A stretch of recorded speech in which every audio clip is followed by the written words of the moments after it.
Thanks so much for joining us on the show today. Yeah, thank you, Rachel.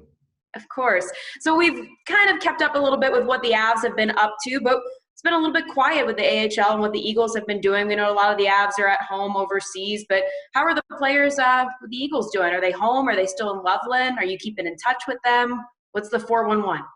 So they left, a bulk of them left within probably 2 weeks of our season unofficially ending. And then there's the players that you're probably familiar with, like the Megnas and the Tynans. They kind of hung around hoping that at least the NHL would open back up and there was an opportunity for them to be in a black ace role or get called up if there was injuries. So it's really been an awkward situation. I think we kind of know who would be called up from our situation, our team, and we try to keep those guys here so that in the beginning we could give them some training. And then as the state tightened up on that, the Budweiser Center got locked down. And but logistically, we kept them here. Now, I don't know if they're all still here, that group, or they're gone. I know like Dreiser and Magna had issues with their legs; they were injured, and I think by now they should be cleared. So hopefully they're around, they're locked and loaded, waiting to go. Well, locked and loaded, waiting to go. That brings me to the next part. How are you and the staff making sure that the guys are staying in shape? You know, I'm sure they're not getting any ice time right now. So are you giving them any at-home workouts that they need to follow, or just kind of letting them do their own thing during this time and hoping that they can get back up to speed if and when needed?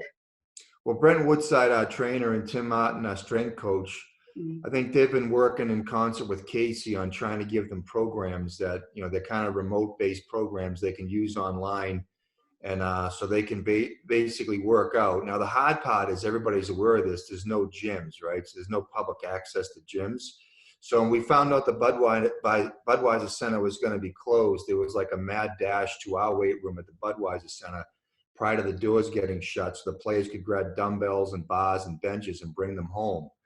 And we've kind of create their home gym network. And I think most of them have done that. I think for everybody, it's really awkward. You know, me, myself, I like to work out every day.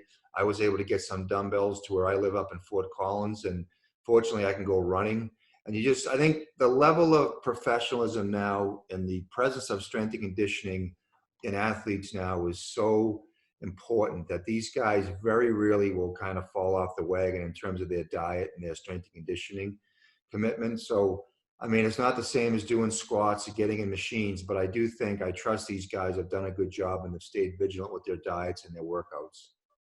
Yeah, and I'm sure they're getting creative. I mean, we saw Mikko Rantanen at the start of it when he was home in Finland was using his dog to do some Bulgarian split squats and anything to make it work. I know me personally, I've been using laundry detergent as dumbbells because I can't find a pair of dumbbells anywhere. So kind of got to work with what you have. So I'm sure they're doing their best to stay in shape. Now, Coach, March 12th was the same day, you know, the NHL put everything on pause, the AHL put everything on pause. You've talked about it being a very awkward time, but what were your initial thoughts?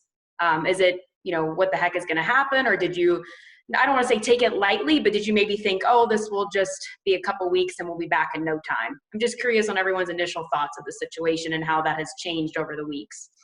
It's amazing because we had a big group of games packed in like a 2.5 week period.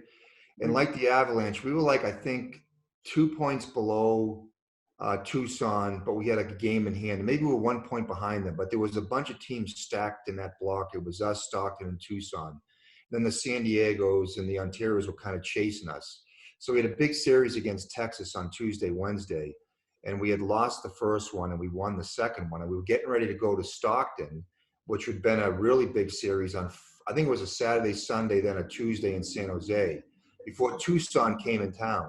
So we were really focused on what we had to do to get into that first place spot with like 8 games to go after that series of games. The narrative about the virus was kind of sketchy. Like you'd hear that, oh, it's going to come and go. I mean, whether you were watching CNN, which was really, I think, locked into, I just lost you there. Are you still there? Yeah. I'm still there. Mm-hmm. So the CNN and the news coming from there was very aggressive about this is very dangerous. And then the Fox and whatever you were choosing was, oh, it's just a flu. You know, the government was kind of, you know, hedging what was going to happen. And then really it got amplified when the NBA shut it down. We played that night. I'll never forget this. We won a big game. We were excited to go to Stockton the next day. Craig Billington, the GM, came in and said, "You're not going to believe this, but I think we're done." I said, "What do you mean we're done?" He said, "I think that the season's going to be suspended until they get a grip on this and find out where it's going."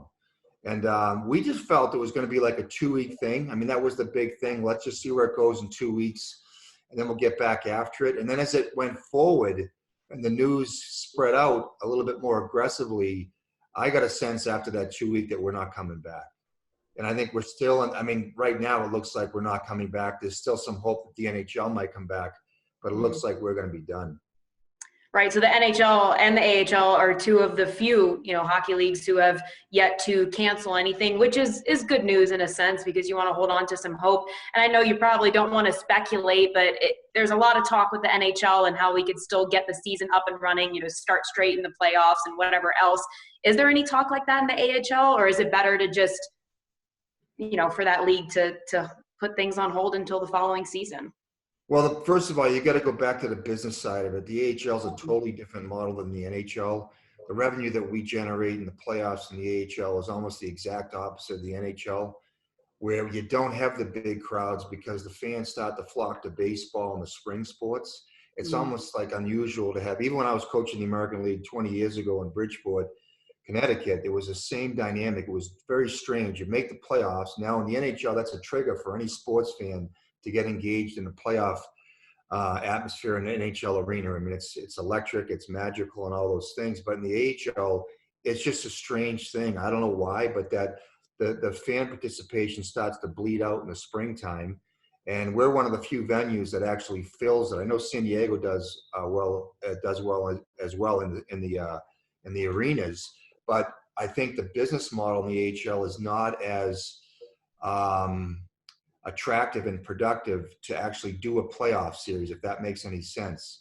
So we're fighting against two things, one of which is an environment that's really sensitive about the coronavirus, and number two, an environment that doesn't really fill a lot of the business models for the AHL. Where in the NHL, they can overcome some of that. And as you know, it's a really exciting time for the owners and the players to fill the arenas and generate that revenue the owners need to make it work.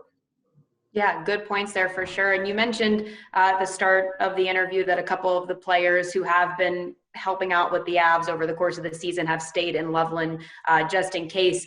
So let's just talk hockey now. Put COVID-19 aside. A couple of the guys got the chance to play in the NHL this season. With the Avs suffering so many injuries, you had a lot of guys called up from Loveland. So who impressed you the most this season? Who did you enjoy watching with the Avs? Or even if you couldn't watch, at least follow along or read the recap the next day and see how they did.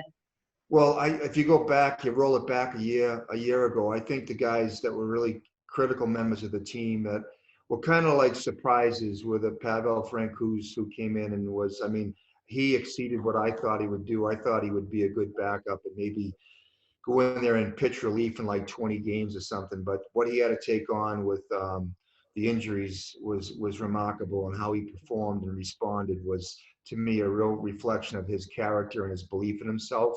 I mean, the Avalanche don't go on that run they go on without Frankie playing as well as he does. Then the other guy is Ryan Graves, who was kind of one of those guys that's under the radar transactions that happens every year in the American League, and whatever, he catches lightning in a bottle here and he goes up to the Avs. You never know how they're going to respond there. I've seen this on both levels as a longtime assistant coach in the NHL, and you see these guys come up. It's a mystery how some guys respond and do really well, and other guys kind of shrink under the pressure and go back down. To Ryan's credit, I mean, here's a guy that leading the NHL in plus minus, ends up being like a top pairing with Makar on the back end. Again, a big catalyst behind the success defensively. All the analytical numbers, I think he was a big part of that rise they had with those numbers. And then you presently, I mean, pick your player. You got recently Martin Kaut goes up, who's a bit of a mystery. He's a first round. Everybody's excited to see what he does. I remember talking to Jared Bednar the night before they called him up, and I said, because Jared's been on both sides of it as well as a longtime AHL coach, I said, he might be that guy that's a mystery. You call him up. He doesn't have a body of work to really rely on to see what he's going to be. But you call them up, and these guys with talent, sometimes they respond really well to that environment. And Martin was that guy. I mean, he came up and he was seamless and he skated well. I was lucky to go down and watch him play. he did terrific. And then you get the other spectrum, which is an older guy like Tynan, who's been Mhm. kicking around for 5 or 6, 7 years in the AHL.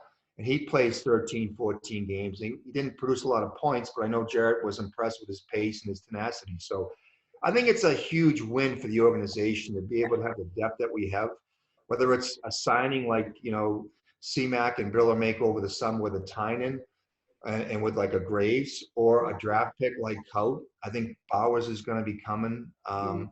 and Timmons will be coming as well. So it's just a really good time to be an Avalanche fan and a member of the organization. I think those players personify that.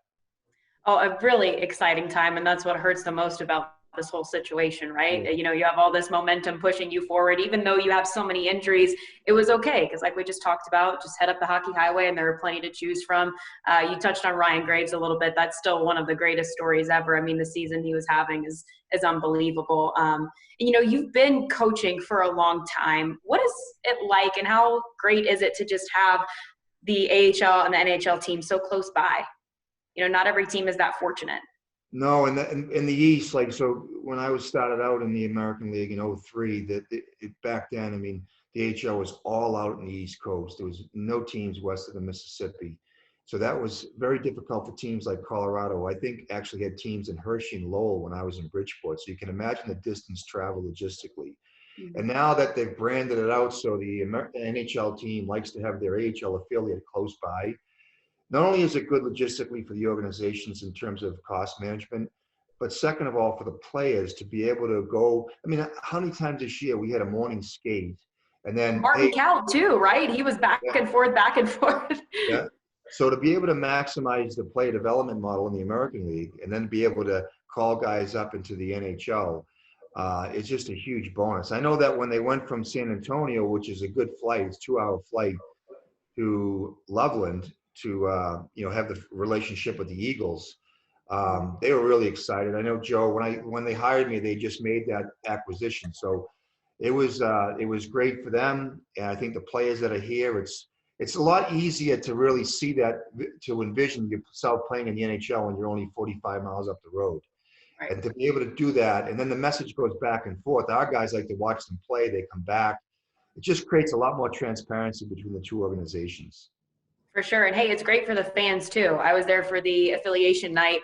Seems like an eternity ago. I'm sure it wasn't that long ago, but what an atmosphere. It really exceeded my expectations. It's really fun to get to watch those games. And a lot of Avs fans get to head down there and see who the up and coming stars are. So if you haven't made it out to a game yet, whoever's watching this, whenever sports comes back into our lives again, make sure you get out there and watch, an Eagles game.